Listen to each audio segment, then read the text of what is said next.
কিন্তু দুই ধরনের মানুষ এই পানি থেকে বঞ্চিত হবে, যাদেরকে আল্লাহ নবী বলতেছেন যে আমার সামনে আসবে, তারাও চিনবে আমি তাদের নবী, আমিও চিনব তারা আমার উম্মত, কিন্তু তাদেরকে বাধাগ্রস্ত করা হবে। আমি জানতে চাইব যে তারা তো আমার উম্মত, তাদেরকে কেন আটকানো হচ্ছে?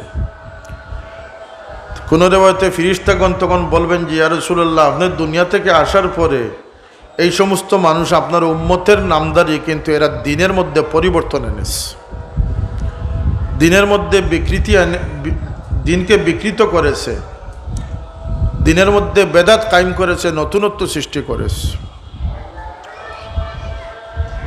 হাউজে কাউসারের পানি থেকে দুই ধরনের মানুষ বঞ্চিত হবে। এক ধরনের মানুষ হচ্ছে যারা দিনের মধ্যে নতুনত্ব সৃষ্টি করেছে, দিনকে বিগড়াই দিস। এরা খারিজিও, যারা বিভিন্ন ফতোয়া দিয়ে নতুনত্ব ইসলামে নতুনত্ব এনে ইসলামকে নষ্ট করার অপচেষ্টায় লিপ্ত। যারা নবী সাল্লাল্লাহু আলাইহি ওয়াসাল্লাম কবরে নাই, মরে মাটি হয়ে গেছেন, এই ধরনের ভ্রান্ত ফতোয়া যারা লোক আছে না সমাজে, মজব মানা হারাম, তারাবির নামাজ 8 রাকাত, নামাজের পরে দোয়া করা যাবে না, জিয়ারত করা যাবে না, এ ধরনের ফতোয়া আছে না সমাজে। এটি নতুন ফতোয়া না পুরাতন ফতোয়া? নতুন ফতোয়া। এই নতুনত্বকারী যারা এবং তাদের সাথে যারা স্লোগানে সামিল হবেন, এই সমস্ত মানুষ হাউজে কাউসার থেকে বঞ্চিত হবেন। রাসূল সাল্লাল্লাহু আলাইহি ওয়াসাল্লাম বলতেছেন যে আমি বলবো যে লাস্তু মিন্না, না লাইসা মিন্নি ও লাস্তু মিন্না, তোমরা দূর হও আমার সামনে থেকে, তোমরা আমার কেউ নও, আমি তোমাদের কেউ নয়। নাউযুবিল্লাহ। দ্বিতীয় প্রকার মানুষ তারা হবে যারা ধর্মের মধ্যে নতুনত্ব এনেছে, বেদাত সৃষ্টি করেছে, এমন আজগুবি ফতোয়া দিতেছে যে ময়িত কবরে রেখে আজান দেওয়ার প্রচলন করার চেষ্টা করতেছে। এটা নতুন ফতোয়া না পুরাতন ফতোয়া? স্টেজের মধ্যে একটি চেয়ার আল্লাহ নবীর জন্য সাজিয়ে রাখতেছে, আর ওয়াইজ তার বক্তব্য বলতেছে যে মৃত্যুর সময় কলমা কালামের প্রয়োজন নেই, ডুল খাড়ার বাড়ি হলে চার চলবে। নাউজুবিল্লাহ। কুফরি কালাম বলতেছে না কথা বলেন, বলতেছে না? এরাও ধর্ম বিকৃতকারী, একদিকে খারিজিরা ধর্ম বিকৃতকারী, অন্যদিকে বেদাতিরা ধর্ম বিকৃতকারী। মাজারকে যারা জিয়ারতের স্থান, মাজারকে যারা পূজার জায়গা বানিয়েছে, তারা ধর্মকে ঠিক রেখেছে না বিকৃত করেছে? তারাও সেই হাউজে কাউসারের পানি থেকে বঞ্চিত হবে। তাদেরকে ছোট করা আমার উদ্দেশ্য নয়। আমার উদ্দেশ্যটা হচ্ছে যে তাদের সেই ঠিক অঠিকে যে আমরা যে স্লোগানে সামিল হই, আমরা কি তাদের থেকে ছুটে যেতে পারবো? তাদের তামসায় যে আমরা সামিল হচ্ছি, আমরা কি আমাদেরকে আলাদা করতে পারবো? কথা বলেন। সুতরাং অত্যন্ত বুঝে শুনে সাক্ষী দিবেন। মিথ্যা সাক্ষী কবিরা গুনার মধ্যে অন্যতম। মিথ্যা স্লোগান, মিথ্যা সাক্ষী, মিথ্যা লকব। একজন মানুষ মুফতি নয়, তাকে আপনি মুফতি বললেন, পীর নয় সে, তাকে পীর বললেন। একজন মানুষকে আপনি একটা লকব দিলেন। এই কয়দিন আগে একজন বদমাইশ নাকি ধরা পড়ছে, তার নামের সাথে নকশবন্দি লাগানো। মানুষ বলে নকশবন্দি বদমাইশ, নাউজুবিল্লাহ। সে আল্লাহর ওলির সিলসিলাকে কলঙ্কিত করছে না? তার মার বাবার রাখার নামকে সে কিন্তু আড়াল করে রেখেছে, সে ধূর্ত। আমরা ছোটোবেলায় এক আসামিকে পুলিশ ধরে গিয়ে দাড়ির মধ্যে খুব জোরে একটা টান দিল। আমি ওসিকে বললাম যে এই দাড়ির মধ্যেই টান দিলেন কেন? সে বললো যে নতুন চুর না পুরাতন চুর, সেটা আমি দেখলাম, পরখ করলাম। কীভাবে? নতুন চুর হলে বলবে উফ, দুঃখ পাবে। পুরাতন চুর হলে সে অভ্যস্ত থাকবে, সে দুঃখ পাবে না। তা দাড়ি রাখে খুব সুচতুর চালাক চুর যারা, তারা দাড়ি রেখে চুরি করে, কারণ দাড়ি দিয়ে একটা আবরণ সৃষ্টি করে তার চুরির ইয়েকে সে পূরণ করে। ঠিক এমনিভাবে সমাজে অনেক দুষ্ট প্রকৃতির মানুষ, যারা নামের সাথে অনেক সাইনবোর্ড লাগিয়ে তাদের সেই পাপকে আড়াল করার চেষ্টা করে। কথা সত্য না সত্য? আলহামদুলিল্লাহ আলহামদুলিল্লাহি নাহমাদুহু ওয়া নাস্তাঈনুহু ওয়া নাস্তাগফিরুহু ওয়া নু'মিনু বিহি ওয়া নাতাওয়াক্কালু আলাইহি ওয়া নাউযু বিল্লাহি মিন শুরুরি আনফুসিনা ওয়া মিন সাইয়্যাতি আ'মালিনা من يهده الله فلا مضل له ومن يضلله فلا هادي له ونشهد أن لا إله إلا الله وحده لا شريك له ونشهد أن سيدنا ونبينا ومولانا محمدا عبده ورسوله أرسله بالحق بشيرا ونذيرا وداعيا إلى الله بإذنه وسراجا منيرا أما بعد فأعوذ بالله من الشيطان الرجيم بسم الله الرحمن الرحيم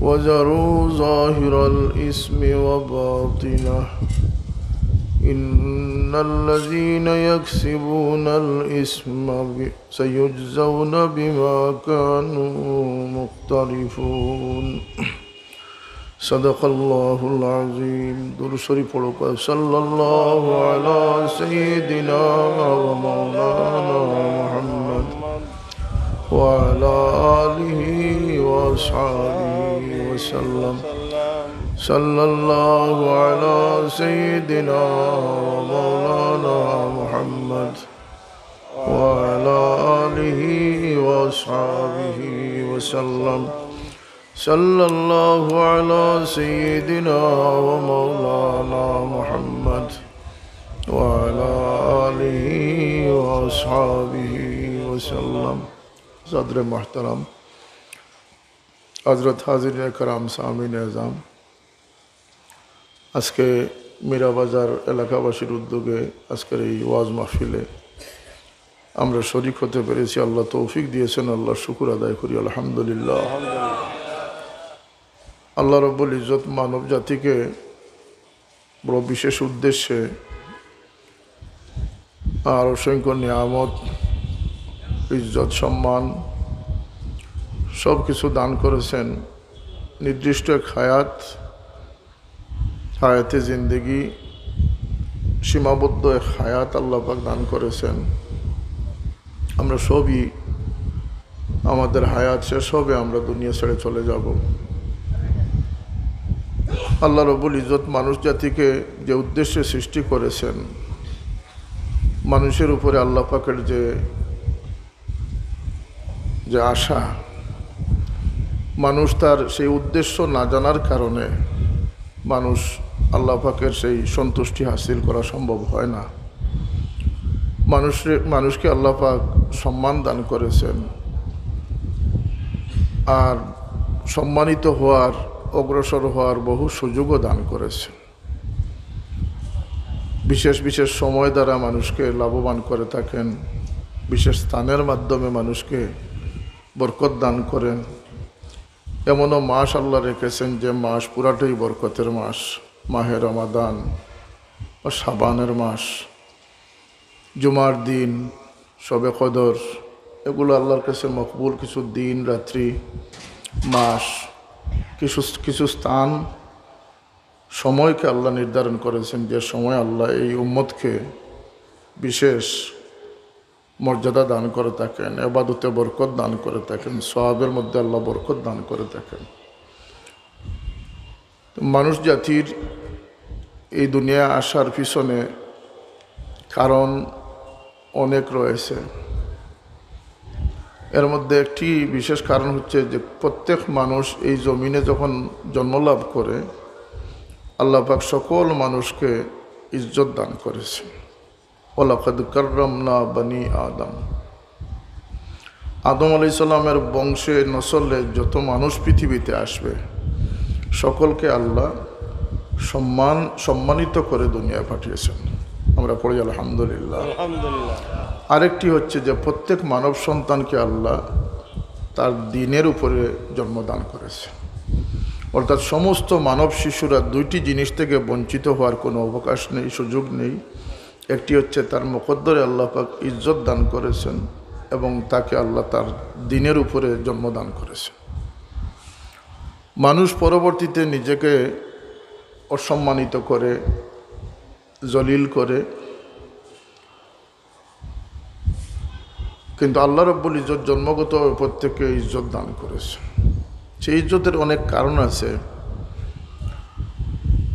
আল্লাহ পাক বলতেছেন যে কুনতুম খায়রা উম্মাতিন উখরিজাত লিন-নাস তা'মুরুনা বিল মা'রুফ ওয়া তানহাউনা আনিল মুনকার। একটি হচ্ছে মানুষের রাখালি, মানুষকে হাঁকিয়ে নেওয়া, মানুষকে পরিচালিত করা। আরেকটি হচ্ছে যে এই জমিনের ভারসাম্যতা, জমিনের পরিবেশ প্রকৃতিকে রক্ষা করা। কারণ আল্লাহ পাক মানুষকে দিয়ে জমিনের সৌন্দর্য যেমন বৃদ্ধি করেছেন, মানুষকে এই জমিনের কর্তৃত্ব দান করেছেন। শুধু মানুষকেই সঠিক পথে চালাবে, মানুষকেই ভালো পথ দেখাবে এমন নয়। এই দুনিয়ার সমস্ত অন্যায়, অনাচার, জুলুম একটা ষাঁড় আর একটি ষাঁড়কে জখম করতেছে, অন্য কোনো বলদ এগিয়ে আসবে না, মানুষকেই এগিয়ে আসতে হবে এই জুলুমকে বন্ধ করার জন্য। একটি পশু বিপদে পড়েছে, ড্রেইনে পড়ে গেছে বা কুয়াতে পড়ে গেছে, সারা জঙ্গলের পশু মিলেও কিন্তু তাকে উদ্ধার করা সম্ভব নয়। এটিও মানুষের দায়িত্ব। এই পরিবেশের ভারসাম্যতা রক্ষা, পৃথিবীকে সৌন্দর্যমণ্ডিত করা। আমরা কেন এসেছি? আমরা কি এমনি এমনিই পয়দা হয়েছি? নাস্তিকরা বলে যে আমরা, সংশয়বাদীরা মনে করে যে আমরা ন্যাচারাল, এমনিই আমরা হয়ে গেছি। নাউজুবিল্লাহ। আমাদের খালিক আছেন, মালিক আছেন, আমাদের সৃষ্টিকর্তা আছেন, আমাদের পরওয়ারদিগার আছেন, প্রতিপালক আছেন, যিনি আমাদেরকে রিজেক্ট দিচ্ছেন, অক্সিজেন দিচ্ছেন, বাতাস দিচ্ছেন। সুতরাং মানুষ এমনি পয়দা হয়নি, মানুষের পিছনে আল্লাহ পাকের নিজাম কায়েম আছে, বলেন সুবহানাল্লাহ। এবং সেই নিজাম সবচেয়ে সম্মানিত নিজাম। আল্লাহ নবী সাল্লাল্লাহু আলাইহি ওয়াসাল্লাম বলতেছেন যে মানব শিশু যখন মায়ের পেটে ছিল তখনও ফিরিস্তারা তাকে পাহারা দান করেছে। যখন তার জন্ম হয়েছে তখনও ফিরিস্তারা তাকে সাহায্য করেছে। এবং যখন জমিনে চলতেছে, লাহু মুআকিবাতুম মিন বাইনি ইয়াদাইহি ওয়া মিন খালফিহি ইয়াহফাজুনা মিন আমরিল্লাহ। আমরা আল্লাহর শক্তিতে চলি, আল্লাহর পাহারাদারি আমাদের সাথে রয়েছে, ফিরিস্তারা আমাদের সামনে পিছনে পাহারা দান করতেছেন। আমরা পড়ি সুবহানাল্লাহ। এই মানুষকে আল্লাহ এত সম্মানিত করেছেন যে মানুষের গতিবিধি, মানুষের আচার আচরণ, মানুষের দৃষ্টি, মানুষের খাদ্য, সমস্ত কিছু দেখভাল ব্যবস্থা আল্লাহ পাক রেখেছেন। ডানে বামে ফিরিস্তা রেখেছেন। আমাদের মুখ থেকে যত কথা বের হচ্ছে সব কিছু রেকর্ড হচ্ছে। মা ইয়ালফিজু মিন কাউলিন ইল্লা লাদাইহি রাকিবুন আতীদ। আমাদের শরীরের চামড়ার মধ্যে আমাদের ক্যামেরা ফিট করা আছে। এই চামড়া আমাদের জন্য সাক্ষী হবে, জমিন আমাদের জন্য সাক্ষী হবে। আল ইয়াউমা নাখতিমু আলা আফওয়াহিহিম ওয়া তুকাল্লিমুনা আইদিহিম ওয়া তাশহাদু আরজুলুহুম। হাত পা সাক্ষী হবে। এগুলো মানুষের জন্য আল্লাহ পাক রেখেছেন। এত নজরদারি, এত সম্মান, এত সুযোগ আল্লাহ পাক অন্য কোনো মখলুককে দান করেন নাই। আমরা সকলেই পড়ি সুবহানাল্লাহ। এর পিছনে কারণ কি? একে তো দুনিয়া বিগড়ে না, মানুষ মনে করে যে দুনিয়া বিগড়ে গেছে। আজকের দিনে আমরা মনে করি যে দুনিয়া বিগড়ে গেছে। আসলে দুনিয়া বিগড়ে নাই, আল্লাহর নিজামও পরিবর্তন হয় নাই। 1500 বছর আগে যখন কোরআন শরীফ নাজিল হয়েছিল তখন আল্লাহ পাকের যে দয়া মায়া এই জমিনের প্রতি ছিল, তার যে শক্তি ছিল, আল্লাহ পাকের শক্তি ক্ষয় হয় না। তিনি তার কুদরতের উপরে অটল আছেন, থাকবেন। তিনি তার শক্তিতে শক্তিমান, কাদিরে মতলব। তিনি সর্বাবস্থায় এই জাহানের প্রতি তার যে দয়া মায়ার সব কিছু তিনি অব্যাহত রেখেছেন। পৃথিবী বিগড়ে না, বিগড়ে মানুষ। মানুষ আল্লাহর এমন আহাম সৃষ্টি যে মানুষ যখন বিগড়ে যায় আল্লাহর ফয়সালা বিগড়ে যায়। এই জমিনে গজব আসবে না রহমত আসবে, এটি প্রাকৃতিক কোনো নিয়ন্ত্রণ নয়। এটা হচ্ছে মানুষ হচ্ছে এটার নিয়ন্ত্রক। মানুষ যখন খারাপ হয়ে যাবে আল্লাহর পক্ষ থেকে গজব আসবে। কাল্লা ইন্নাল ইনসানা লা ইয়াতগা আর রাআহু ইসতাগনা ইন্না ইলা রাব্বিকার রুজা। এই যে করোনা মহামারী, এগুলো কেন? মানুষ যখন বেপরোয়া হয়ে যায়, উন্মাদনায় পৌঁছে যায়, মানুষ যখন তাকে স্বাধীন ভাবতে শুরু করে, তখন আল্লাহ পাকের পক্ষ থেকে মানুষকে হেদায়েতের জন্য, মানুষকে কাছে নেওয়ার জন্য, আল্লাহর দিকে ফিরিয়ে আনার জন্য আল্লাহ পাক মুসিবত দান করে থাকেন, গজব দান করে থাকেন। এই মানুষকে এত সম্মানিত, এত সুযোগ, পৃথিবীর সমস্ত কিছু মানুষের জন্য আল্লাহ দিয়েছেন।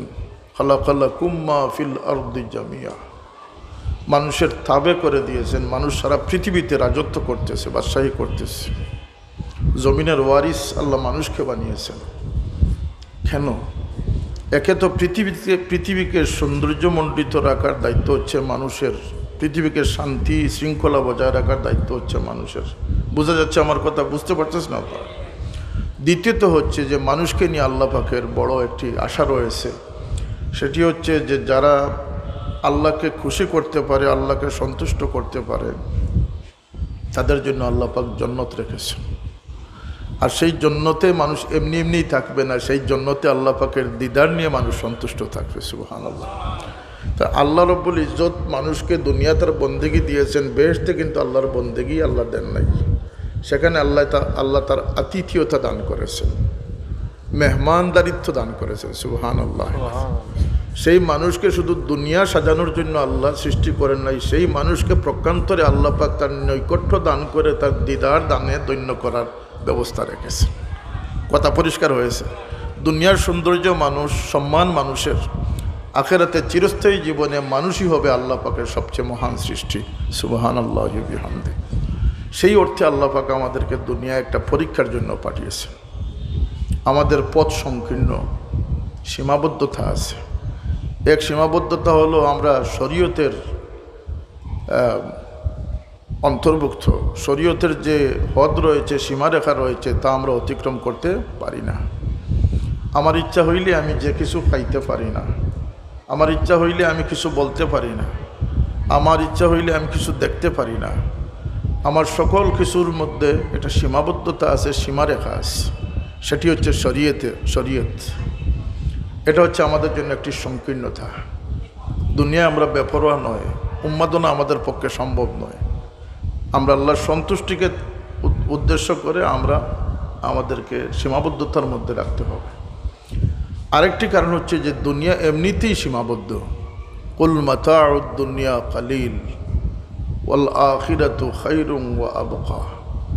আল্লাহ পাক ঘোষণা করতেছেন যে হে হাবিব, আপনি বলে দেন দুনিয়া অত্যন্ত সীমিত, আখিরাত হচ্ছে চিরস্থায়ী এবং শ্রেষ্ঠ জীবন। দুনিয়া সীমিত এই অর্থেও যে দুনিয়া যদি কোনো মানুষ আনন্দ উল্লাস করে, সে এক রাত্রির বেশি 2 রাত্রি সে একাধারে জাগ্রত থাকতে পারবে না। সে যদি কোনো শরাবখানায় গিয়ে শরাবও খায়, সে 1 গ্লাস 2 গ্লাস 3 গ্লাসের বেশি সে খাইতে পারবে না। আপনাকে যদি চা দেওয়া হয় 1 কাপ খাবেন, 2 কাপ, এরপরে আপনি খেতে পারবেন না, আপনার চাহিদা শেষ হয়ে গেছে। আপনি বলবেন যে না, আমার আর ভালো লাগতেছে না। কথা সত্য না? এটি হচ্ছে দুনিয়া। কিন্তু জান্নাতে যখন মানুষ যাবে, প্রশস্ত জীবন আল্লাহ পাক দান করবেন। আমাদের এই 1 রাত্রের বিনোদন, 1 রাত্রের আনন্দ উল্লাসের মিজাজ নিয়ে আমরা বেহেশতে গেলে বেহেশত অকার্যকর হয়ে যাবে।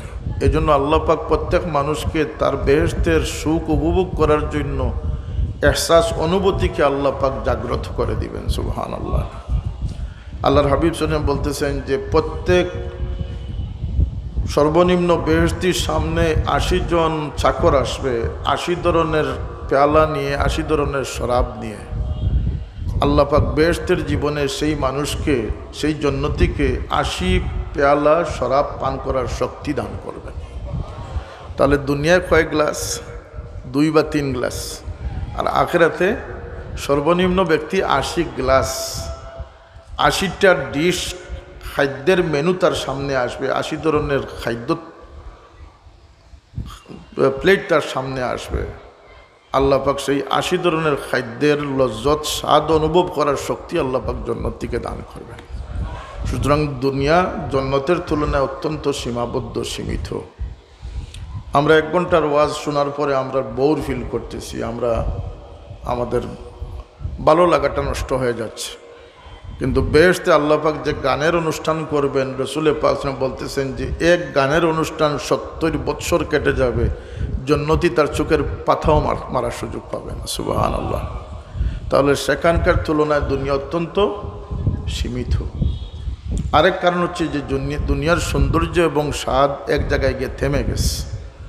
আখিরাত হচ্ছে যেখানে আনলিমিট, না স্বাদের কমতি হবে না সৌন্দর্যের কমতি হবে, প্রতিনিয়ত আল্লাহ পাক সৌন্দর্য এবং স্বাদকে বৃদ্ধি করবেন।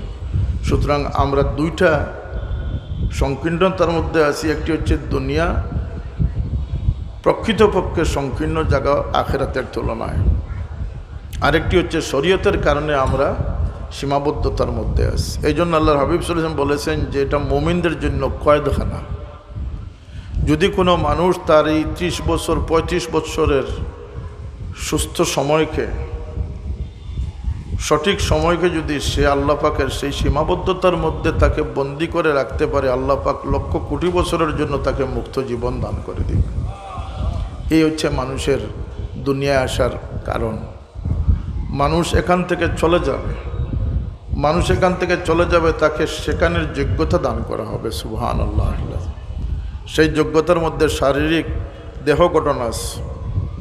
জন্নতে যে স্ত্রী আল্লাহ পাক যে স্ত্রীর ব্যবস্থা রেখেছেন, হুরে আইন, এরা প্রত্যেক হবেন 130 ফুট লম্বা। তো 5 ফুটের মানুষ সেই জন্নতে গিয়ে 70 জন 100 জন 130 ফুটের স্ত্রী পেয়ে তার লাভ হবে কি না? আল্লাহ পাক সকল জন্নতিকেও 130 ফুট বানিয়ে দিবে। এটি হচ্ছে হযরত আদম আলাইহিস সালামের হাইট, হযরত হাওয়ার হাইট। জন্নতি সকল মানুষকে আল্লাহ পাক আদম আলাইহিস সালামের সমান লম্বা বানিয়ে দিবেন। সুবহানাল্লাহ। এবং জন্নতে যে মানুষ যাবে সে কালো হোক, গোরা হোক, সাদা হোক, আর তার মধ্যে কোনো খুঁত, দুনিয়ার জীবনে যতই খুঁত থাকুক, তাকে নিখুঁততা দান করা দেওয়া হবে। তার মধ্যে হযরত ইউসুফ আলাইহিস সালামের সৌন্দর্য দান করে দেওয়া হবে। এবং হযরত ঈসা আলাইহিস সালামের 33 বছর বয়স আল্লাহ পাক সকলকে দান করে দেবেন।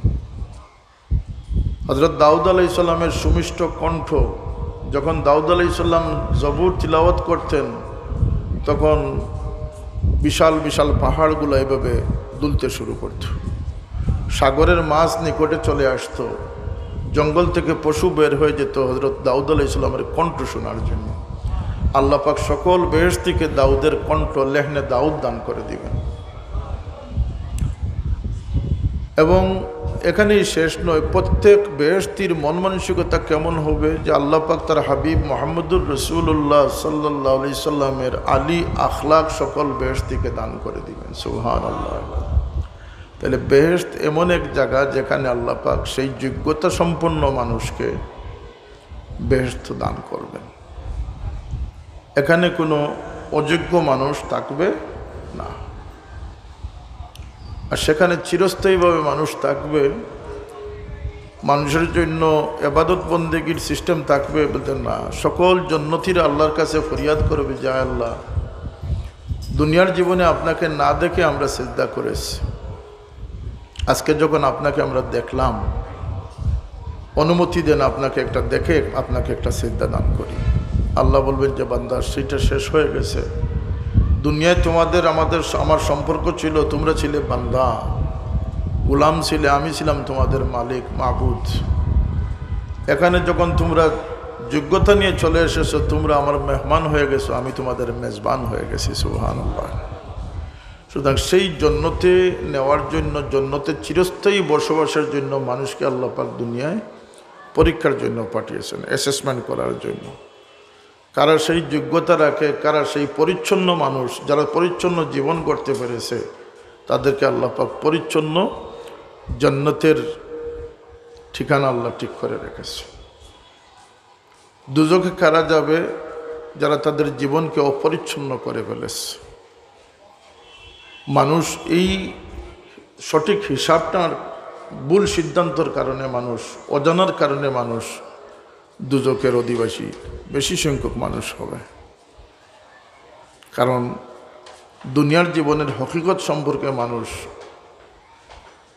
মুঠেই ওয়াকিফাল নয়।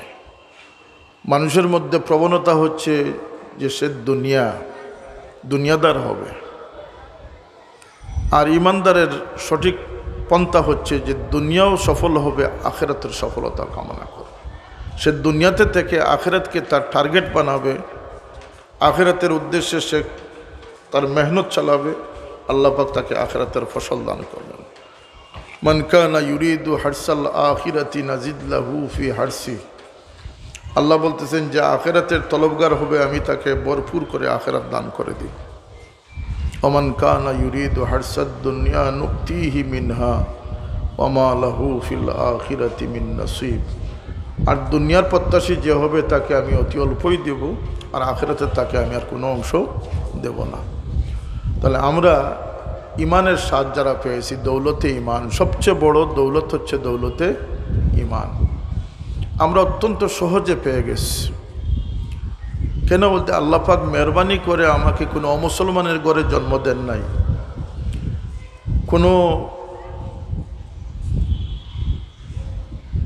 কোনো খারাপ লোকেশনে আমাদেরকে জন্ম দেন নাই। আমাদেরকে জন্মের সময় আল্লাহ ইহসান করেছেন, মুসলমান মা বাবার ঘরে আমাদেরকে জন্ম দিয়েছেন। সুবহানাল্লাহ। এই যে আমরা এটা অত্যন্ত সহজে পেয়ে গেছি, মুফত পেয়ে গেছি, যে কারণে আমরা ইমানের স্বাদ নিতেও রাজি নয়, জানতেও আগ্রহী নয়, এবং ইসলাম যে একটি উপভোগ্য, একটি স্বাদ গ্রহণ করার মতো একটি ধর্ম, আল্লাহ পাকের মনোনীত ধর্ম, সেদিকে আমাদের খেয়াল নেই। যে কারণে যারা নতুন মুসলিম হয়, কনভার্টেড মুসলমান যারা, মুসলিম যারা হয়, তারা ইসলামের প্রকৃত স্বাদকে তারা গ্রহণ করতেছে। তারা তিলে তিলে ইসলামের সেই লজ্জতকে উপভোগ করতেছে। আমরা জন্মসূত্রে পেয়ে গেছি, এই জন্য ইসলামের স্বাদ কোথায় আছে সে খবর আমরা অনেকাংশেই রাখি না। কোন পথে হাঁটলে আমার সৌন্দর্য বৃদ্ধি হবে, কোন পথে চললে আমি একজন ভালো মুসলমান হতে পারবো। ইসলাম তো শুধু সড়ক চালানোর মতো কোনো ধর্ম নয়। আজকে যারা অধার্মিক শতকোটি মানুষ নাস্তিক রয়েছে, তাদের ভিতরকার অবস্থা গিয়ে দেখেন। আজকে বিভিন্ন মেগাস্টাররা কুরআন শরীফের তিলাওয়াত শুনলে বলতেছে যে আমার অন্তর শীতল হয়ে যাচ্ছে। শীতল হবে না কেন? কোরআনে পাক তো হচ্ছে হৃদয়ের খাদ্য, রুহের খাদ্য হচ্ছে আল্লাহর কালামের তিলাওয়াত, রুহের খাদ্য হচ্ছে আল্লাহর জিকির, আল্লাহর নবীর নিসবত হচ্ছে রুহের খাদ্য। সুতরাং রুহের খাদ্য তো অন্তরকে ঠান্ডা করবেই। কিন্তু আমরা সেদিকে না গিয়ে আমরা দুনিয়ার দিকে দৌড় দিচ্ছি। অথচ আল্লাহ পাক আমাদেরকে এই ধর্ম দিয়েছেন, ওমা জাআলা আলাইকুম ফিদ্দীন মিন হারাজ। একজন পরিপূর্ণ মুসলমান পৃথিবীর বুকে যে শান্তিতে আছে, সারা পৃথিবীর বিজ্ঞান জ্ঞানকে একত্রিত করলেও সেই শান্তি দেওয়া সম্ভব নয়। আজকে যারা নাস্তিক, আজকে যারা অধার্মিক, আজকে যারা বিভিন্ন দেশে বসবাস করতেছে, বিশ্বের সবচেয়ে উন্নত দেশে বসবাস করতেছে, তাদের জন্য সুইসাইডকে জায়েজ করে রাখা হয়েছে। আইনিভাবে তাদেরকে আত্মহত্যা করার সুযোগ দিয়ে রাখা হয়েছে। কেন? এই অন্তরকে শান্তি দেওয়ার মতো এক জিনিসই আল্লাহ পাক রেখেছেন। এই রূহ কোনো খাদ্য, কোনো পানীয় গ্রহণ করে না। তার পিয়াস রয়েছে, তার বুক রয়েছে, কিন্তু যখন আল্লাহর নাম উচ্চারিত হয়, আল্লাহর নাম যখন কলবে নেওয়া হয়, তখন সেই রুহের খাদ্য গ্রহণ হয়ে যায়। এজন্য মুসলিমরা কিন্তু ইসলামকে উপভোগ করতেছে। একটি কথা আমি বললাম, হয়তো নতুন শুনতেছেন, যে আমরা ইসলামের লজ্জত, ইসলাম কিন্তু কোনো খড়গ চালানোর মতো ধর্ম নয়। ইসলাম হচ্ছে সবচেয়ে শান্তি এবং সবচেয়ে জীবন গঠনের সুন্দরতম আদর্শ হচ্ছে ইসলাম। পরিপূর্ণ মুসলমানরা সবচেয়ে সুখে রয়েছে। আপনারা বিশ্বাস করেন কি না করেন না? কথা বলেন। ইসলামের মধ্যে শান্তি শৃঙ্খলা আছে না নাই? কিন্তু আমরা সেটা খুঁজি না। প্রকৃত সৌন্দর্যকে আমরা উদ্ঘাটন করি না। আমি তো বললাম যে যারা মুসলিম 60 বছর বয়সে গিয়ে ইসলাম কবুল করেছে। একজন ইহুদি 100 বছর পরে, আল্লাহর নবীর 100 বছর পরে মুসলমান হয়েছে। তাকে বলা হলো যে আপনি কিভাবে মুসলমান হলেন? ইহুদিরা তো সাধারণত মুসলমান হয় না। তিনি বললেন যে আল্লাহর নবীর সিরতের একটি ঘটনাই আমাকে মুসলমান বানিয়ে দিয়েছে। কি সে ঘটনা? আমি সিরতের কিতাবে পড়লাম যে আল্লাহর নবীর দরবারে এক সাহাবী এসে বলতেছেন যে ইয়া রাসূলুল্লাহ, আমার ছেলে হারিয়ে গেছে, আপনি দোয়া করুন আমার ছেলেটির যেন আমি ফিরে পাই। আল্লাহর নবী দোয়া করলেন। আরেকজন সাহাবী এসে বললেন যে তোমার সন্তানকে আমি অমুক জায়গায় খেলারত অবস্থায় দেখে এসেছি, বাচ্চাদের সাথে খেলতেছে। তো তিনি দৌড় দিলেন। আল্লাহ নবী বললেন যে না, তুমি ব্যতিব্যস্ত হয়েও না, তুমি তোমার সন্তানকে গিয়ে আদর আহ্লাদ করো না।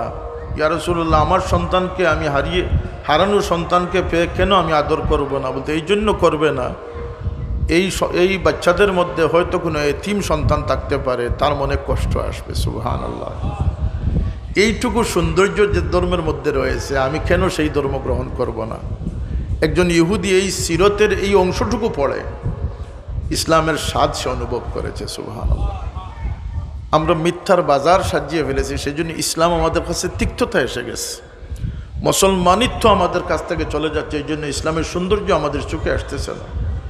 প্রকান্তরে যদি আমরা সঠিক ইমানদার মুসলমান হতে পারি, তাহলে ইসলামের সৌন্দর্য এই মাহফিল করে, বয়ান করে আর ইউটিউবে ফতোয়া দিয়ে ইসলামকে কায়েম রাখার প্রয়োজন নেই। ইসলাম মুসলমানদের সৌন্দর্যের জন্য ইসলাম কায়েম হয়ে যাবে। মুসলমানদের সৌন্দর্যই পৃথিবীতে ইসলাম প্রচার করে বলে। আর তাই ছিল আগের সিস্টেম। হযরত শাহজালাল রহমতুল্লাহ আলাইহি সিলেটের জমিনে এসেছিলেন 360 জন সঙ্গী নিয়ে। তিনি তো আর তুপ কামানের বিনিময়ে ইসলাম কায়েম করেন নাই, তার সৌন্দর্য নিয়ে এসেছিলেন। সৌন্দর্যের কারণে এই জমিন আবাদ হয়ে গেছে। কথা সত্য না? সত্য না? কিন্তু আমাদের কারণে ইসলাম সৌন্দর্যমণ্ডিত হচ্ছে। কথা বলেন, সৌন্দর্যমণ্ডিত হচ্ছে, ইসলাম কলঙ্কিত হচ্ছে। আর এর বড় কারণ যেটি আমরা অনুভব করি না। আমি এই জন্য একটি আয়াত শরীফ তিলাওয়াত করেছি। আল্লাহ পাক আল্লাহ বলতেছেন যে ওয়াজারু জাহিরাল ইসমে ওয়া বাতিনা, তোমরা প্রকাশ্য গুনাহ থেকে যেভাবে আত্মরক্ষা করো, যেভাবে বেঁচে থাকো, তোমরা বাতিনি গুনাহ থেকেও সেভাবে বেঁচে থাকো। তাফসিরে উল্লেখ করেছেন যে জাহিরি গুনাহ মানুষ সারাদিন করে না, 24 ঘন্টা করে না। কথা বলেন, চুরি করে 24 ঘন্টা করে নাকি? একজন মানুষ মিথ্যা কথা বলল, সে তো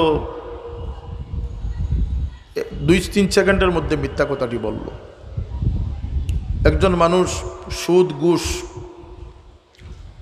জিনা, যে অপরাধী বলেন, সেটা তো 24 ঘন্টা সে লেগে নেই। এবং তার যদি এই যে সারাদিনে সে যে কয়টি গুনাহ করবে, এগুলো তার হিসাবও রয়েছে, সে তওবাও করার সুযোগ রয়েছে। প্রকান্তরে একজন মানুষের অন্তরে যদি কোনো কবিরা গুনাহ থেকে থাকে, তাহলে সেটি তাকে 24 ঘন্টার আমলনামার মধ্যে তার কবিরা গুনাহই লেখা হচ্ছে। কথা বলেন, একটা হিংসুক মানুষ, তার ভিতরে হিংসা আছে। এই আয়াতটি আমি তিলাওয়াত করলাম এই জন্য যে আমরা যদি আমাদের রোগকে চিহ্নিত না করতে পারি, তাহলে চিকিৎসার ব্যবস্থা সম্ভব নয়। আমরা জানিও না যে আমাদের ভিতরে যে কিছু রোগ রয়েছে, কিছু গুনাহ রয়েছে, যেভাবে আমাদের প্রকাশ্য গুনাহ রয়েছে।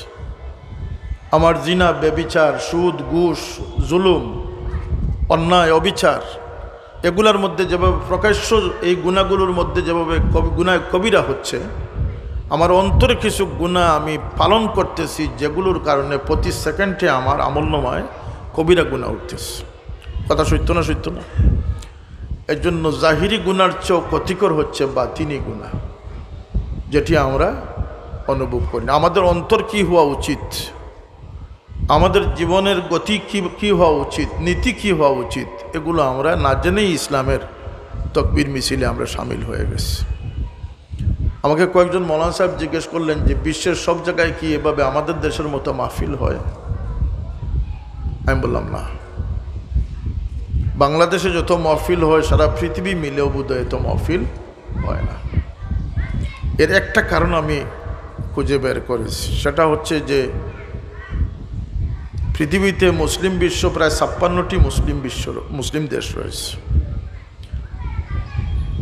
পাকিস্তান, ভারত, বাংলাদেশ, এই ধরনের এই সাবকন্টিনেন্টালের ছাড়া পৃথিবীতে যে কয়টি মুসলিম দেশ রয়েছে, প্রত্যেকটি মুসলিম দেশের রেওয়াজ রসুম হচ্ছে যে বাচ্চা যখন কথা বলতে শিখে, যখন সে পড়তে শিখে, যখন মুখস্থ করার শক্তি হাসিল করে, তাকে ইসলাম শিক্ষা দেওয়া হয়, তার ফাউন্ডেশন ইসলাম দিয়ে কায়েম করা হয়। যে কারণে সে বড় হয়ে ডক্টর হোক, ইঞ্জিনিয়ার হোক, সে বিশ্বের যত বড় সায়েন্টিস্টই হোক না কেন, তার গোলাম মজবুত রয়েছে, সে একজন মুসলমানের ঘরের মুসলমান হয়ে সে দুনিয়া আবির্ভূত হয়েছে। কথা সত্য না এটা? আমাদের হচ্ছে আমরা জন্মের পরেই মানুষ দেখতেছে যে গুন্ডামি, সন্ত্রাসী, চাঁদাবাজি, ছবি লটকানো, গাছের ডালে ছবি লটকানো। প্রাইমারি স্কুলের ছেলেরা স্কুলে যাচ্ছে, বই হাতে নিয়ে দেখতেছে যে নেতার উপরে পেথি নেতা, তার উপরে আরও নেতা, তার উপরে আরও নেতা। কথা সত্য না সত্য না? এই ভ্রান্ত রেওয়াজের সাথে সে খাপ খেয়ে ফেলতেছে। আর আমরা বাবা যারা আছি, মা যারা আছি, প্যারেন্টস যারা আছি, গার্জিয়ান যারা আছি, আমরা মনে করি যে ডিগ্রি এবং মেরিট হচ্ছে আমাদের প্রাপ্যতা। জিপিএ 5, চাকরির আয়োজন, টাকা রোজগারের প্রয়োজন, এটা নিয়ে আমরা ভাবি। আমরা আমাদের সন্তানকে একজন মানুষ হিসাবে তালিম তরবিয়ত দেওয়া প্রয়োজন। তারপরে মুসলমান মুমিন হিসাবে তালিম তরবিয়ত যদি আমরা দিতে পারি, পৃথিবীর কোনো শক্তি তাকে ইসলাম থেকে সরাতে পারবে না। এই তো আমাদের যে মেধা শূন্য করার একটা আয়োজন আসতেছে, এই করোনাকালীন সময়ে যেভাবে পরীক্ষা ছাড়া ছাত্রদেরকে পাস দেওয়া হচ্ছে, এগুলো একটি এজেন্ডা। এবং আমাদের ধর্মশিক্ষার উপরে যে খড়গ আসতেছে, আমাদের সন্তানরা নামে মুসলমান থাকবে কিন্তু কার্যত মুসলমানের সন্তান হয়ে উঠবে না। এই ব্যবস্থাপনা আমাদের দেশে সম্পন্ন হচ্ছে। এদেশের ডিগ্রিধারী মানুষ থাকবে কিন্তু মেধার শূন্যতা সৃষ্টি হবে, কারণ লেখাপড়া করার কোনো ব্যবস্থা চলে যাচ্ছে। পরীক্ষায় ফাঁসি হচ্ছে, সার্টিফিকেটই হচ্ছে মূল কাম্য, লেখাপড়ার কোনো প্রয়োজন নাই। সুতরাং মেধার শূন্য বাংলাদেশ, এটা আগামী দিনের একটা পরিকল্পনা। সার্টিফিকেট থাকবে কিন্তু কোনো মেধা থাকবে না। আপনারা বলেন, আমাদের দেশে যারা পুকুর চুরি করে, শত কোটি টাকা যারা চুরি করে কলম দিয়ে, এরা একজনও তো অশিক্ষিত মানুষ নয়। কথা বলেন, একজন মানুষও তো অশিক্ষিত পাবেন না, বরং বিদেশ থেকে ডিগ্রি নিয়ে এসে কি করতেছে, রোডের পরিবর্তে বাঁশ ঢুকিয়ে দিতেছে। রোডের পরিবর্তে বাঁশ যারা ঢুকাচ্ছে, একজনও কিন্তু আনপড় মানুষ নয়, তারা সকলেই সার্টিফিকেটধারী মানুষ। কথা সত্য না সত্য নয়? এজন্য ডিগ্রি নাম ইলিম না, ইলিম হচ্ছে সমুজ, বিবেক বিবেচনা, মরালিটি। এদেশে ডিগ্রি আছে কিন্তু মরালিটি নেই। যতক্ষণ পর্যন্ত মানবিকতা গড়ে উঠবে না, মনুষ্যত্ব মানুষের ভিতরে জাগ্রত হবে না, মানুষ অন্যায় থেকে বিরত হবে না। একজন মানুষ 1 লক্ষ টাকা ঘুষ নিয়ে 1 কোটি টাকার একটা প্রজেক্ট বাস্তবায়ন করে দিল। এই 1 কোটি টাকা প্রজেক্টটা সিলেটের কোনো এক জায়গায় কার্যকর হলো। গোটা সিলেটবাসীর মাথায় কাঁঠাল ভেঙে 1 লক্ষ টাকা তার পকেটে ঢুকেছে। 1 লক্ষ টাকা সে পেয়েছে, কিন্তু গোটা সিলেটবাসীকে উন্নয়ন থেকে বঞ্চিত করেছে। কথা সত্য না সত্য না? সে 1 লক্ষ টাকা ঘুষ খেয়েছে।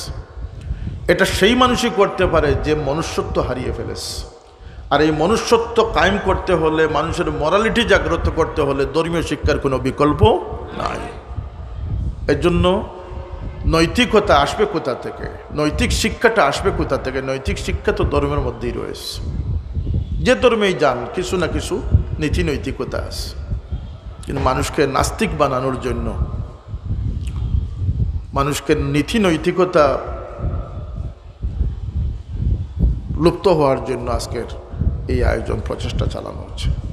যে কারণে এদেশে শিক্ষিত মানুষের হার বাড়তেছে, কিন্তু চুরি বাড়তেছে, মিথ্যা বাড়তেছে, জুলুম বাড়তেছে। কথা সত্য না সত্য না?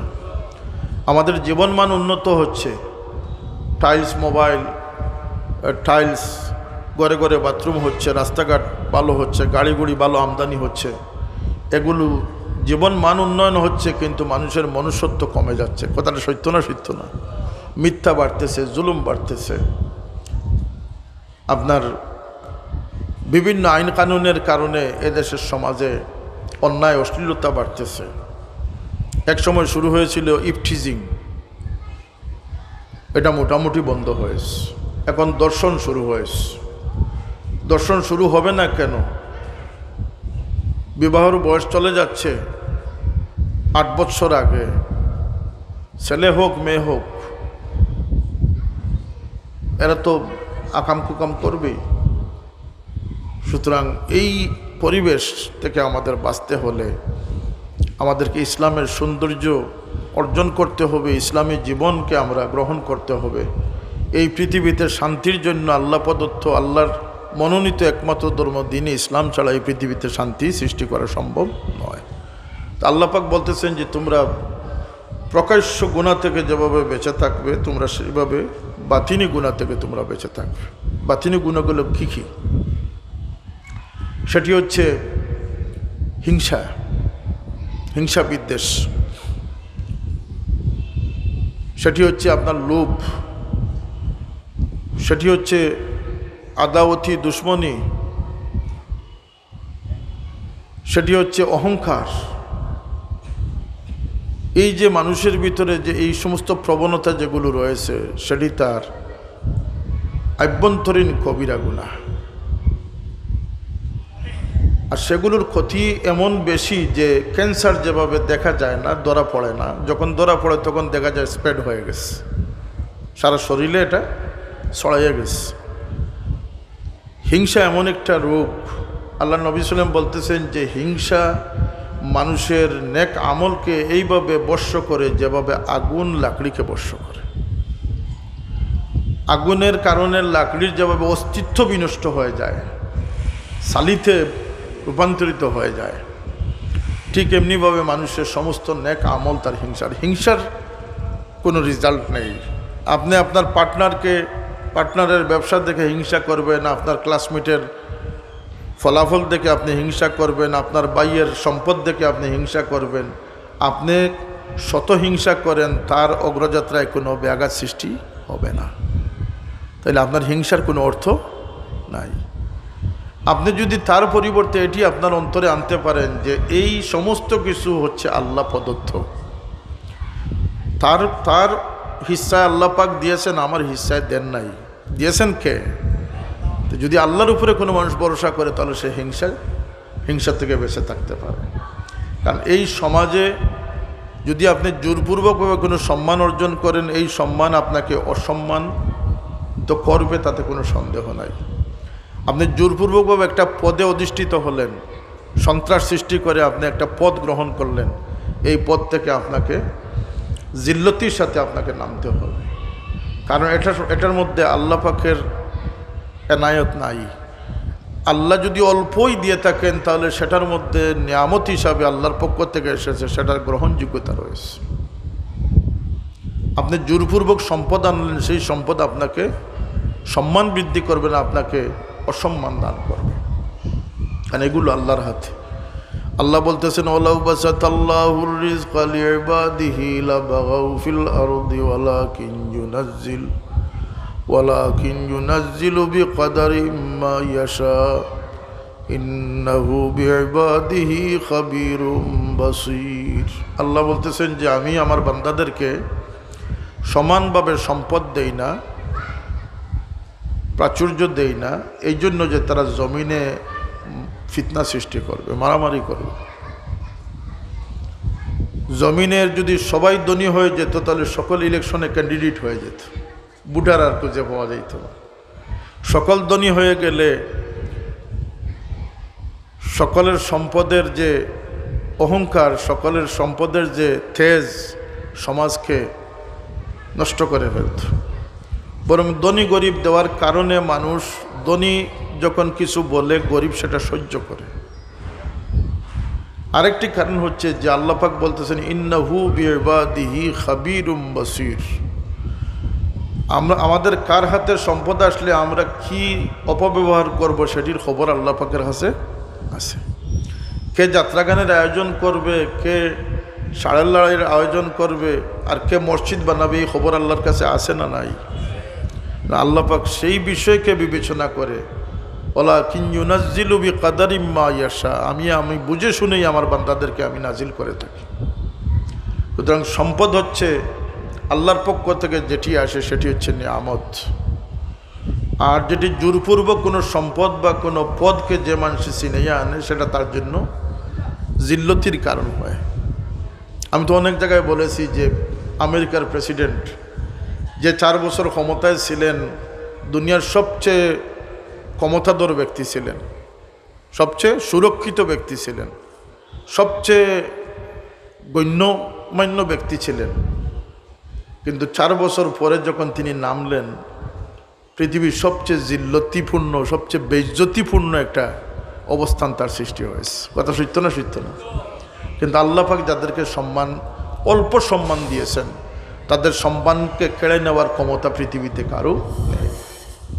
আপনি না বাগদাদকে মেটাতে পারবেন, না আজমিরকে মেটাতে পারবেন, না রাবিয়া বসরির নাম মেটাতে পারবেন, কারণ তাদেরকে আল্লাহ পাক দিয়েছেন।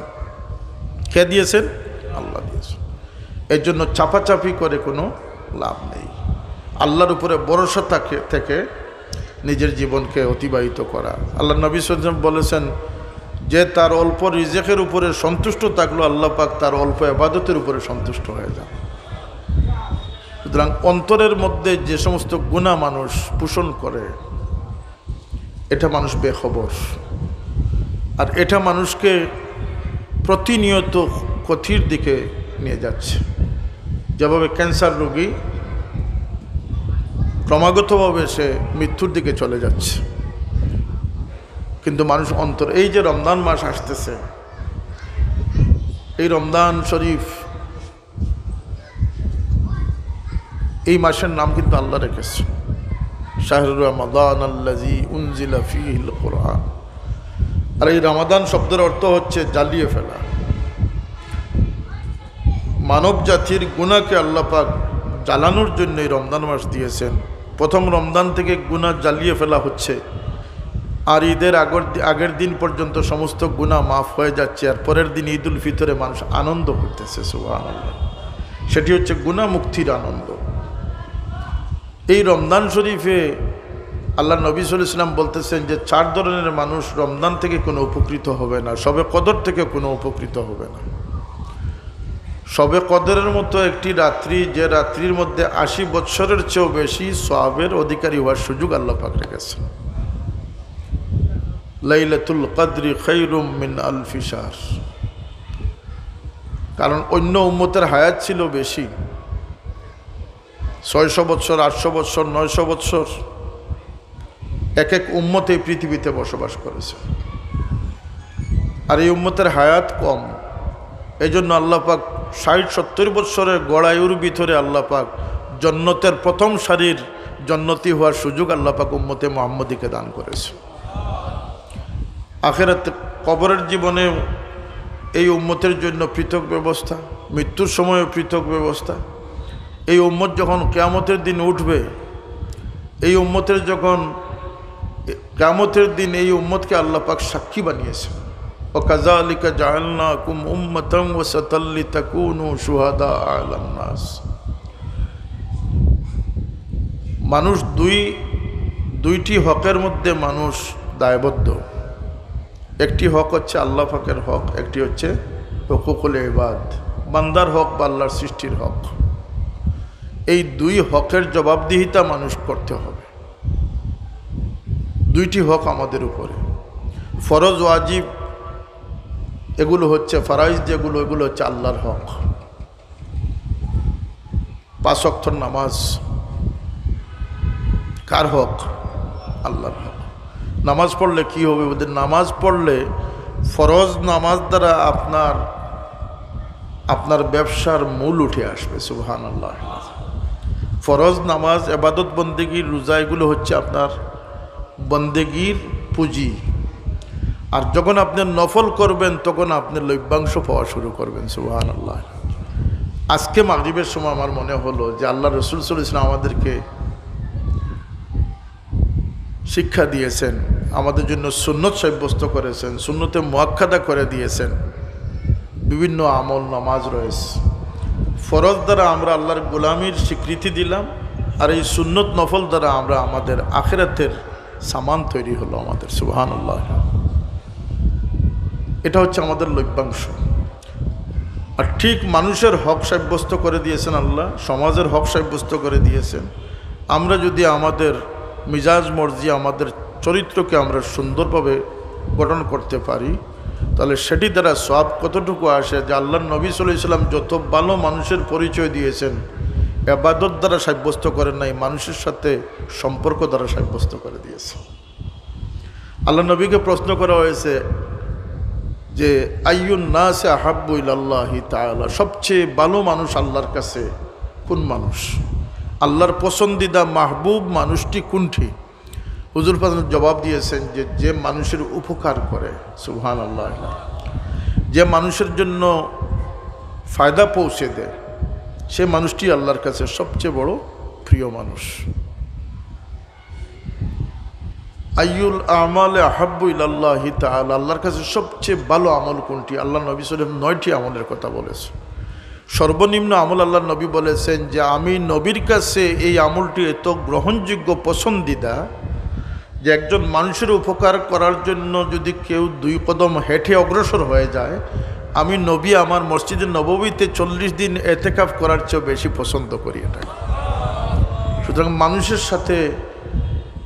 মানুষের সাথে খারাপ আচরণ করে কোনো মানুষ আল্লাহর কাছে ভালো হওয়ার কোনো সুযোগ। হুজুর পাক সাল্লাল্লাহু আলাইহি ওয়াসাল্লাম যত ভালো মানুষের সংবাদ দিয়েছেন, খাইরুকুম খিয়ারুকুম আহসানুকুম, সমস্ত ক্ষেত্রে মানুষের সাথে সুলুককে আল্লাহ নবী গুরুত্ব দিয়েছেন। এমনকি জান্নাত হারাম বলেছেন রাসূল পাক সাল্লাল্লাহু আলাইহি ওয়াসাল্লাম, হুররিমা আলান নার, ওই ব্যক্তির জন্য জান্নাতকে আল্লাহ হারাম করে রেখেছেন। কুল্লু লাইয়িনিন হায়্যিনিন সাহলিন কারীবিম মিনান নাস, যে মানুষের সাথে নরম আচরণ করে, সুন্দর আচরণ করে, সহজ আসান আচরণ করে এবং মানুষের ডাকে সাড়া দিয়ে মানুষ তার পাশে আসতে পারে, সেই মানুষের, সেই মুমিনের জন্য, সেই ফরজ ওয়াজিব নমাজ রোজা হজ যাকাত কারীর জন্য আল্লাহ পাক দুজককে হারাম করে দিয়েছেন। অর্থাৎ শর্ত হচ্ছে আপনাকে ইমানদার হতে হবে, আপনাকে ফরজ ওয়াজিব সঠিকভাবে পালন করতে হবে, আর এরপরে যদি আপনি এই 60টা গুণের অধিকারী হতে পারেন তাহলে আল্লাহ পাক আপনার জন্য দুজককে হারাম করে রেখে দিয়েছে। তাহলে আমাদের জন্য বেহেশত দুজকের ফয়সালা দুনিয়াতেই হয়। কি দিয়ে হয়? যে আমাদের আচরণ দ্বারা, আমাদের মিজাজ মর্জি দ্বারা, আমাদের স্বভাব চরিত্র দ্বারা। কথাটি বুঝে এসেছে আমাদের? 2টা হক আমাদের উপরে সাব্যস্ত, একটি হচ্ছে আল্লাহর হক, একটি হচ্ছে বান্দার হক। বান্দা বলতে সৃষ্টির হক।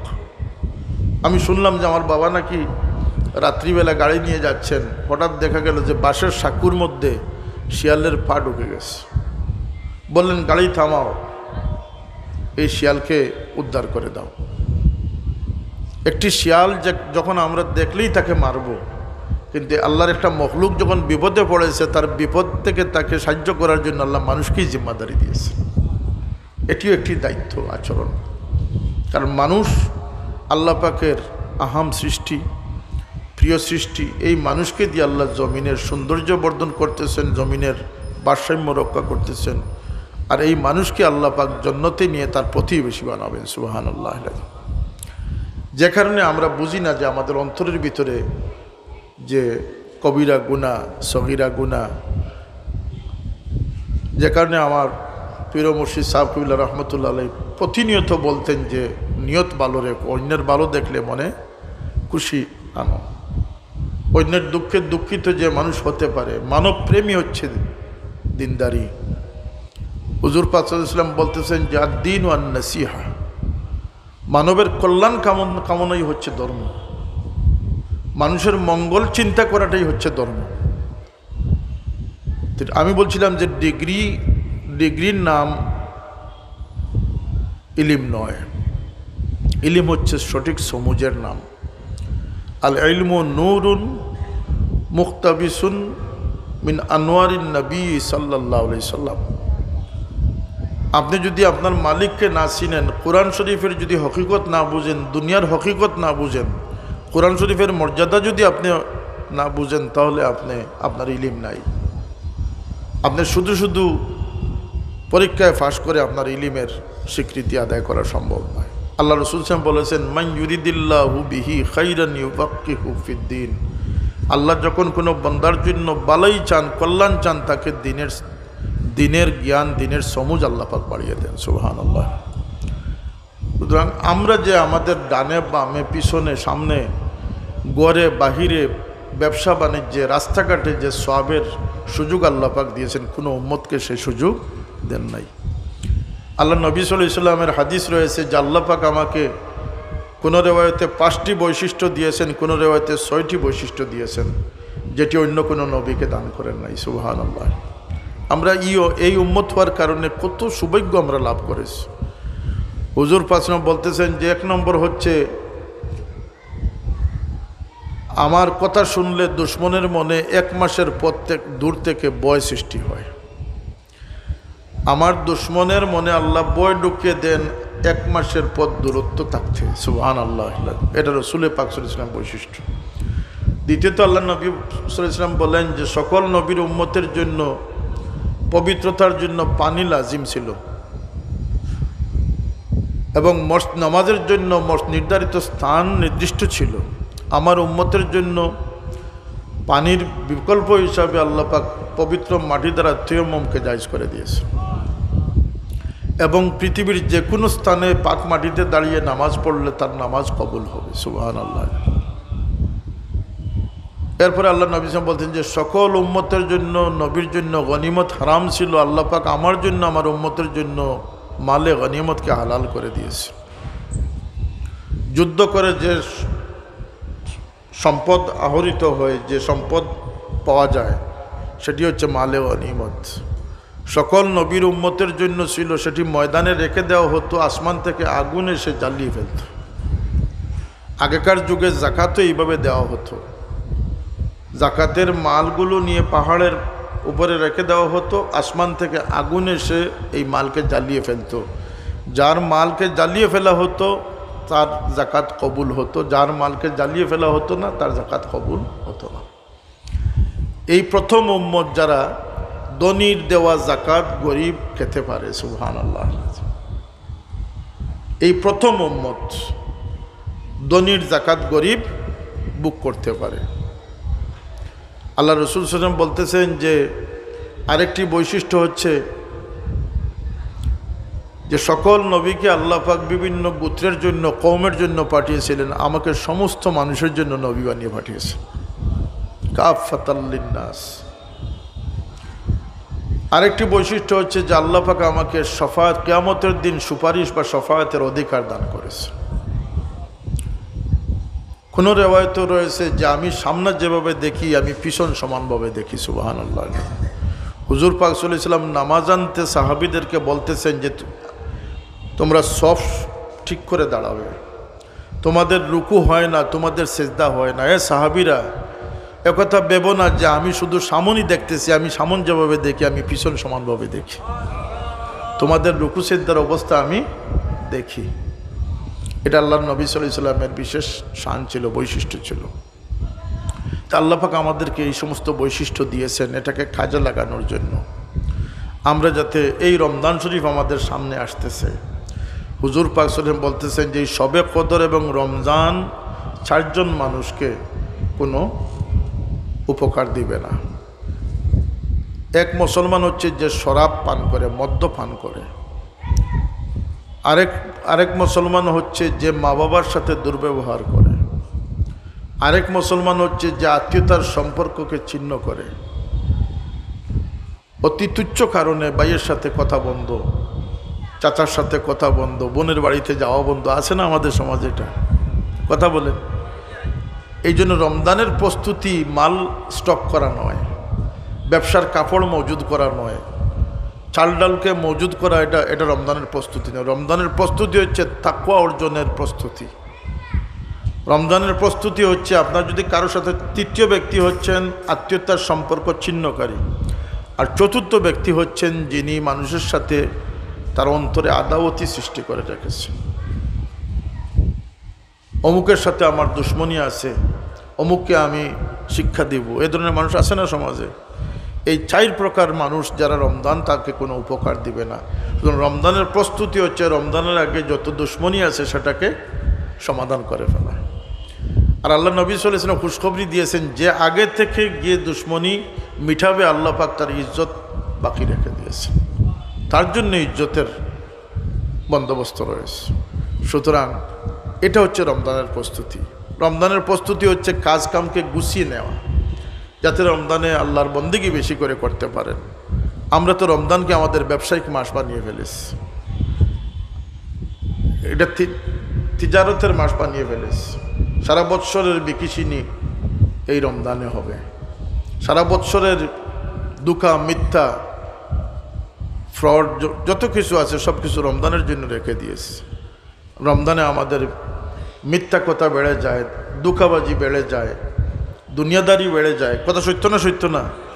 আমরা গাফিল মানুষ, আমরা ইসলামের সেই লজ্জত বা সেই স্বাদকে উপভোগ করার শক্তি হারিয়ে ফেলেছি, ইসলামের সেই সৌন্দর্যকে আমরা নষ্ট করে ফেলেছি, যে কারণে আমরা আজকে আমাদের এই অবস্থা। আজকে প্রত্যেকটি ঘরে ঘরে সন্তানের কাছে মা নিগৃহীত, বাবা নিগৃহীত। কারণ মোবাইল হয়ে গেছে সন্তানের কাছে সবচেয়ে আপন, মোবাইল হয়ে গেছে সবচেয়ে বিশ্বস্ত। মা বাবাকে মানুষ সবচেয়ে বেশি দুশ্মন মনে করতেছে সন্তানরা।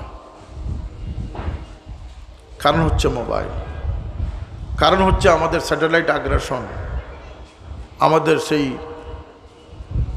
বিদেশি সাংস্কৃতিক আগ্রাসন। এটি হচ্ছে আমাদের কারণ। আমাদেরকে যদি সুন্দর জীবন আমরা অতিবাহিত করতে চাই, যদি আমরা একটা সুন্দর জীবনের অধিকারী হতে চাই, আর শুধু আমি যদি আমার জন্য চিন্তা করি, সেটা চিন্তা সঠিক হবে না। আমার দায়িত্বে যে যারা রয়েছেন, আমার সন্তানাদি যারা রয়েছে, আমার স্ত্রী সন্তান যারা রয়েছে, তাদের জন্য জিম্মাদার তো আমিই হচ্ছি। আমার ঘরকে সুন্দরভাবে সাজানোর জন্য আমার কিছু সময় বের করার প্রয়োজন, আমার ঘরে আমি একটা পরিবেশ সৃষ্টি করা প্রয়োজন, কিছু আলোচনা রাখার প্রয়োজন, আমাদের মধ্যে একটা ঐক্যমত পৌঁছা প্রয়োজন। এই রমজানকে কেন্দ্র করে হতে পারে আল্লাহর বন্দেগীর বিভিন্ন সিস্টেম আমরা আলোচনা করতে পারি। তিলাওয়াতে কোরআন, সদকা খয়রাত, ইফতার, রমজান, এগুলো নিয়ে আমরা আলোচনা করতে পারি। আল্লাহ পাক সেই তৌফিক আমাদেরকে দান করুন, আমরা যেন আমাদের বাতিনি গুনাহ থেকে বেঁচে থাকতে পারি। হিংসা, বিদ্বেষ, লোভ, লালসা, আপনার অন্তর থেকে যতক্ষণ পর্যন্ত আপনি লোভ লালসাকে বের না করবেন, আপনার অন্তর ততক্ষণ পর্যন্ত কলবে সালিম হবে না। আর কলবে সালিম হলে এটি আখিরাতে আপনার জন্য কার্যকর হবে। আপনার দুস্তি যতক্ষণ পর্যন্ত আল্লাহর ওয়াস্তে হবে না, আল্লাহর ওয়ালা নেক বান্দাদের সাথে হবে না, এই দুস্তি কার্যকর হবে না। কারণ আমরা সমাজের যে অমুক ভাইয়ের কিছু হলে জ্বলবে আগুন, ঘরে ঘরে যে রাজনৈতিক স্লোগান বা নেতা নেতৃত্ব যেটা, আমরা বন্ধুত্ব যেটা, এগুলো সবগুলি বেকার। কুরআন শরীফে আল্লাহ বলতেছেন, আল আখিল্লাহু ইয়াউমা ইযিম বা'দুহুম লিবা'দ বা'দুহুম লিবা'দিন আদু ইল্লাল মুত্তাকিন। যত দুনিয়ার স্বার্থে যত বন্ধুত্ব অর্জন হচ্ছে, এই বন্ধুত্ব শুধু নষ্ট হবে না, কিয়ামতের দিন এর জন্য দুশ্মনের পরিমাণ বেড়ে যাবে। আল্লাহ বলতেছেন সকল দুস্তি কিয়ামতের দিন দুশ্মনীতে পরিণত হয়ে যাবে। কথাটা বোঝা গেছে? তাহলে আমরা কোনো দুস্তি করব না, আমাদের না, দুস্তির একটা দ্বারা আল্লাহ পাক গ্রহণ করেছেন, সেটি ইল্লাল মুত্তাকিন। আল্লাহওয়ালা নেককার পরেজগার মানুষের সাথে যে দুস্তি হবে, সেটি কিয়ামতের দিনও কার্যকর থাকবে। সুবহানাল্লাহ। এর বাইরে যত দুস্তি যত বেশি হবে, ফ্রেন্ড সার্কেল আপনার যত বেশি হবে, কিয়ামতের দিন আপনাকে তত বেশি দুশ্মন বনতে হবে। কথা বোঝা গেছে? আল্লাহ আখিল্লাহু ইয়াউমা ইযিম বা'দুহুম লিবা'দিন আদু ইল্লাল মুত্তাকিন। সুতরাং আমরা কোন পথে হাঁটতেছি, যে পথে আমাদেরকে ধ্বংস অনিবার্য হবে, সেই পথেই আমরা হাঁটতেছি। শয়তান আমাদেরকে কতভাবে যে অশ্বাস দিচ্ছে, আমাদেরকে ভালো চিন্তা দিয়ে আমাদের নামাজ নষ্ট করতেছে, আবার খারাপ চিন্তা দিয়েও নামাজ নষ্ট করতেছে। আপনাকে একটা নেক চিন্তা দিয়ে ওযুর সময় আপনাকে গাফিল করে বিসমিল্লাহ থেকে বঞ্চিত করতেছে। কথা সত্য না? সত্য না? আপনি অজুতে লাগতেছেন, আপনার মধ্যে একটা ভালো নেক চিন্তা এনে দিল, খারাপ চিন্তা নয়, কিন্তু আপনার বিসমিল্লাহ ছুটে যাচ্ছে। আপনার স্ত্রীকে দিয়ে আপনাকে বাধা দিচ্ছে, আপনার সন্তানকে দিয়ে আপনাকে ভালো কাজে বাধা দিচ্ছে। খুতুওয়াতিশ শয়তান, শয়তানের বহুরূপী প্রচেষ্টা আমাদের সাথে রয়েছে। সুতরাং আমাদেরকে দুশ্মন চিনতে হবে। এই দুশ্মন হচ্ছে দুনিয়া, এই দুশ্মন হচ্ছে আমাদের নফস, এই দুশ্মন হচ্ছে শয়তান, আর এই দুশ্মন হচ্ছে মানুষের বাচ্চা শয়তান, মানুষের বাচ্চা শয়তান। আমাদের এই সজাগ দৃষ্টি না রাখলে আমরা কিন্তু ক্ষতিগ্রস্ত হওয়ার সম্ভাবনা বেশি। কারণ যে ঘরের সম্পদ থাকে, ডাকাতের নজর সেই ঘরের দিকেই থাকে। কথা সত্য না সত্য না? ইমান সবচেয়ে বড় দৌলত, এটাকে নষ্ট করার জন্য শয়তান উঠে পড়ে লেগেছে, এবং সেই শয়তানি দিয়ে আমাদেরকে তারা পথভ্রষ্ট করবে। আল্লাহর হাবিব সাল্লাল্লাহু আলাইহি ওয়াসাল্লাম বলেছেন যে মানুষের জন্য কিয়ামতের দিন দুইটা সবচেয়ে বেশি কষ্টের বিষয় হবে দুটি। একটি হবে অন্ধকার, আরেকটি হবে মানুষের তৃষ্ণা। তো হুজুর পাক ছোটো মাইক দিয়ে দেন।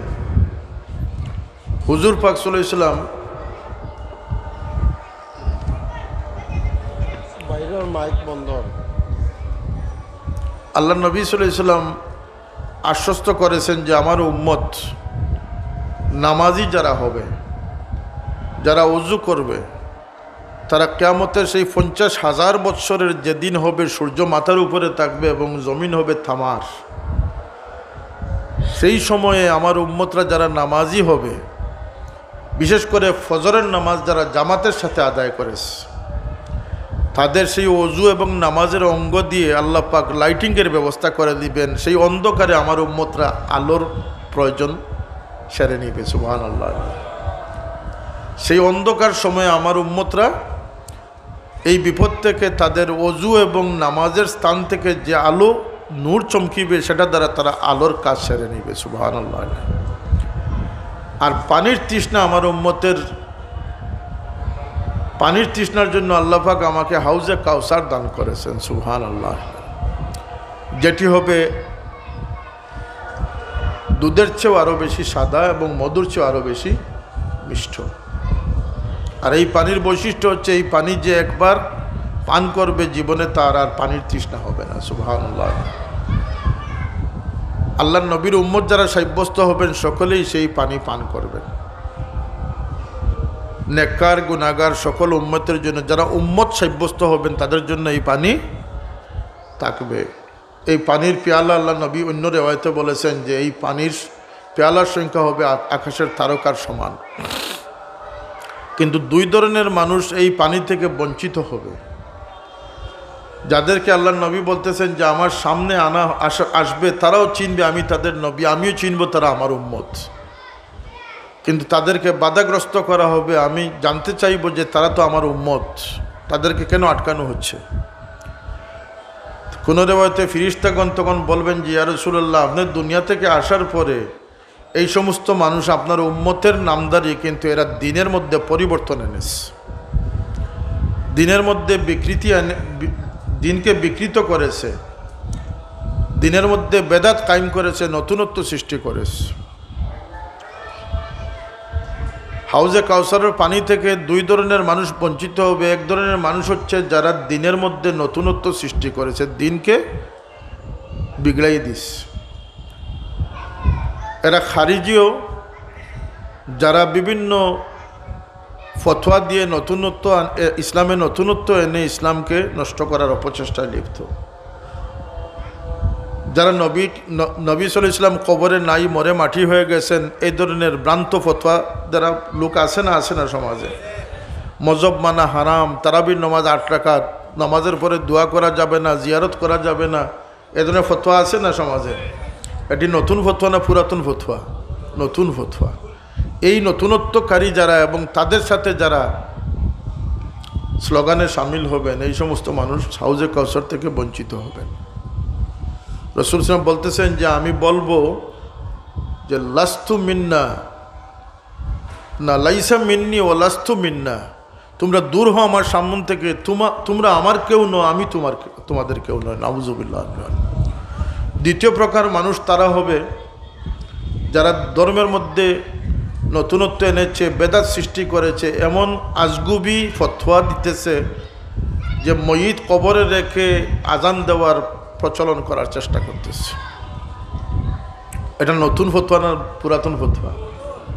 স্টেজের মধ্যে একটি চেয়ার আল্লাহ নবীর জন্য সাজিয়ে রাখতেছে, আর ওয়াইজ তার বক্তব্য বলতেছে যে মৃত্যুর সময় কলমা কালামের প্রয়োজন নেই, ডুল খাড়ার বাড়ি হলে চার চলবে। নাউজুবিল্লাহ, কুফরি কালাম বলতেছে না? বলতেছে না? কথা বলেন, বলতেছে না? বলতেছে না? এরাও ধর্ম বিকৃতকারী, এরাও ধর্ম বিকৃতকারী। একদিকে খারিজিরা ধর্ম বিকৃতকারী, অন্যদিকে বেদাতিরা ধর্ম বিকৃতকারী। মাজারকে যারা জিয়ারতের স্থান, মাজারকে যারা পূজার জায়গা বানিয়েছে, তারা ধর্মকে ঠিক রেখেছে না বিকৃত করেছে? তারাও সেই হাউজে কাউসারের পানি থেকে বঞ্চিত হবে। তাদেরকে ছোট করা আমার উদ্দেশ্য নয়। আমার উদ্দেশ্যটা হচ্ছে যে তাদের সেই ঠিক অঠিকে যে আমরা যে স্লোগানে সামিল হই, আমরা কি তাদের থেকে ছুটে যেতে পারবো? তাদের তামসায় যে আমরা সামিল হচ্ছি, আমরা কি আমাদেরকে আলাদা করতে পারবো? কথা বলেন। সুতরাং অত্যন্ত বুঝে শুনে সাক্ষী দিবেন। মিথ্যা সাক্ষী কবিরা গুনার মধ্যে অন্যতম। মিথ্যা স্লোগান, মিথ্যা সাক্ষী, মিথ্যা লকব। একজন মানুষ মুফতি নয়, তাকে আপনি মুফতি বললেন। পীর নয়, সে তাকে পীর বললেন। একজন মানুষকে আপনি একটা লকব দিলেন।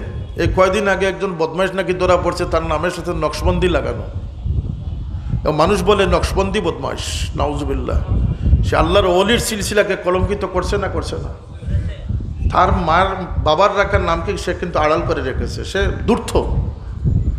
আমরা ছোটোবেলায় এক আসামিকে পুলিশ ধরলো, ধরে গিয়ে দাড়ির মধ্যে খুব জোরে একটা টান দিল। আমি ওসিকে বললাম যে এই দাড়ির মধ্যেই টান দিলেন কেন? সে বললো যে নতুন নতুন চুর না পুরাতন চুর, সেটা আমি দেখলাম, পরখ করলাম। কীভাবে? নতুন চুর হলে বলবে উফ, দুঃখ পাবে। পুরাতন চুর হলে সে অভ্যস্ত থাকবে, সে দুঃখ পাবে না। তা দাড়ি রাখে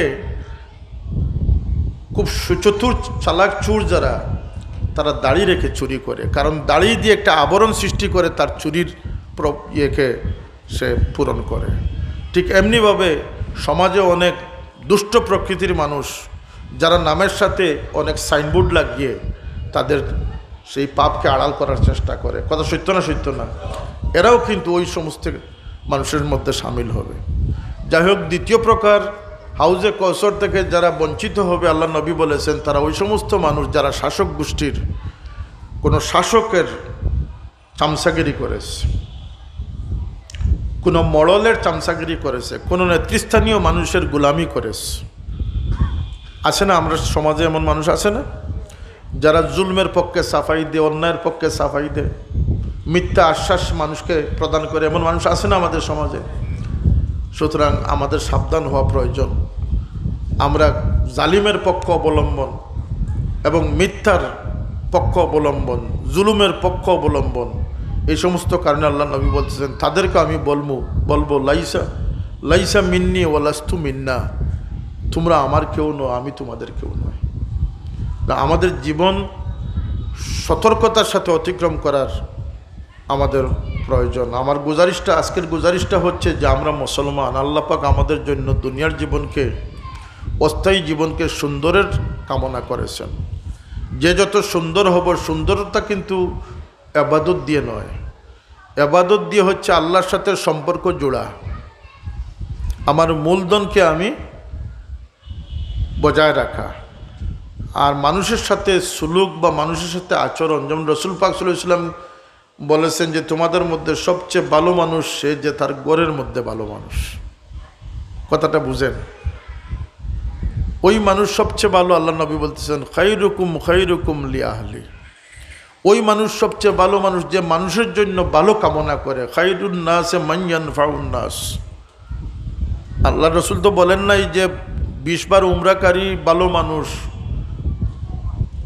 80 বছর নামাজি মানুষ ভালো মানুষ বলতেছেন আল্লাহ নবী। আল্লাহ নবী বলতেছেন যে মানুষের সাথে যে ভালো আচরণ করে, মানুষের যে মঙ্গল কামনা করে, সে সবচেয়ে ভালো মানুষ।